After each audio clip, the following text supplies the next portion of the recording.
From Olympic legend to financial fraud victim, this is the truth behind Usain Bolt's stolen millions.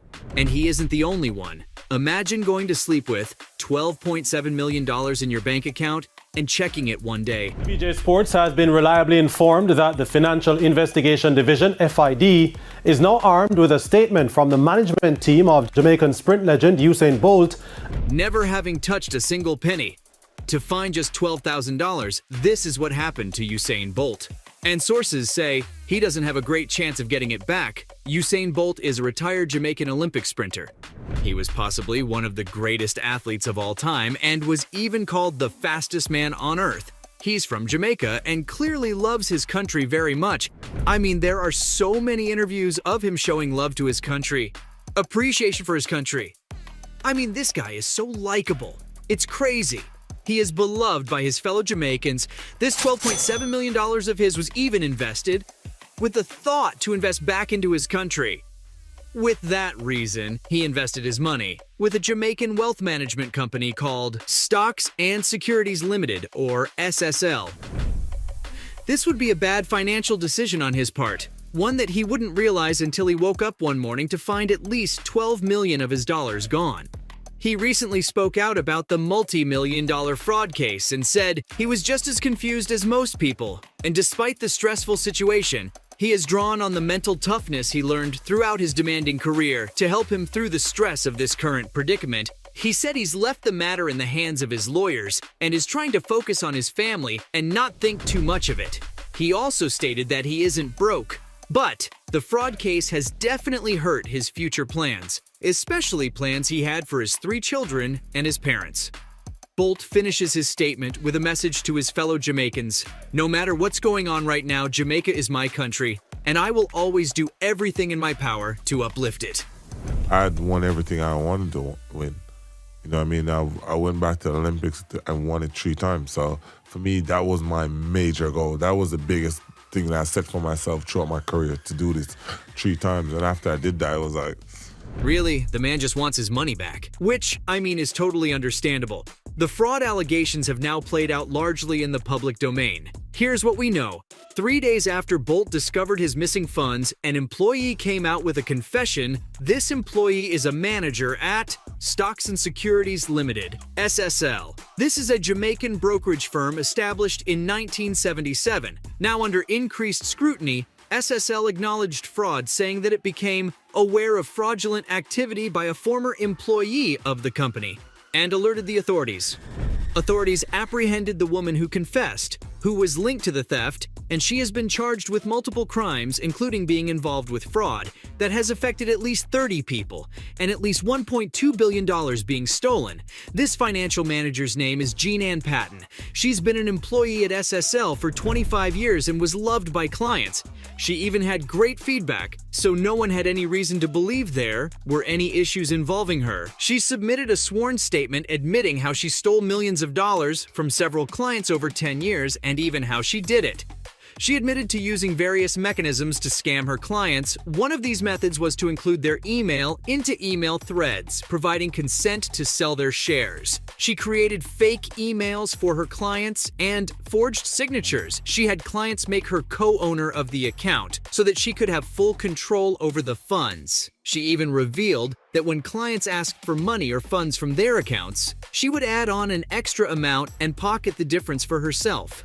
The weirdest part is that her statement lists which clients she stole from, yet Bolt wasn't on that list at all. When time came for her court appearance, she showed up in a wheelchair and stated that she was too ill for jail. The judge was skeptical, understandably so. The judge denied her request for bail, and the case will return to court for plea and case management in June 2023. There are even statements saying that she requested a loan from Bolt's management team to help pay back the other 30-plus victims. Now, this employee, Jean sounds a bit unhinged, but some internet commenters have speculated that she might be the fall person chosen by an even bigger scam. Now, there is no evidence of this. These are just theories. But here's a little extra information we have on the wealth management firm. The investment firm, SSL, is no stranger to controversy. It was previously flagged by the Financial Services Commission in 2017 for non-compliance and mismanagement of client funds. Despite warnings, they continued to operate with questionable practices. Also, since this case blew up, the company has removed images of its leadership from their website. The former CEO of SSL, Zachary Harding, made a statement including, I was at the like apprentice in the studio, learning. So I was like, yeah, man, go on, man, voicing. I said, you sure? I said, yeah. that there was a lapse in management, and this allowed her alleged fraudulent behavior to happen, and that issues of documents being falsified had never been identified in audits. Basically saying that she did it so covertly, and since she was the only one handling her clients, that there was no way they could know what was going on. CEO Zachary Harding has also said that during his 2 years at SSL, nobody mentioned that Bolt was one of their customers. He had no idea, and that his hands and conscience are clean. He only learnt of Bolt being a client of SSL when the news broke in the media. On top of that, the firm also made a public statement that they had been aware of suspicious transactions for 10 years. This situation is so complex and there are so many unanswered questions. Bolt posted an Instagram post that said, "The real ones see through all the PR distractions. #focus. I know you're all probably wondering, will Usain Bolt and the others get their money back?" A lot of the clients targeted seem to be elderly people, which is extremely disheartening.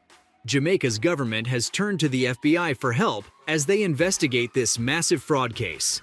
The people of Jamaica have demanded that he deserves his money back, that he must get his money back, and a lot are hopeful that with the FBI involved and international attention, this will certainly happen for those that lost millions. Since Bolt discovering the loss of his funds, SSL had 10 days to return the $12 million. However, the firm failed to meet the deadlines. Even though Bolt's lawyer, Linton P. Gordon, threatened the company with a legal consequence, further developments are yet to come.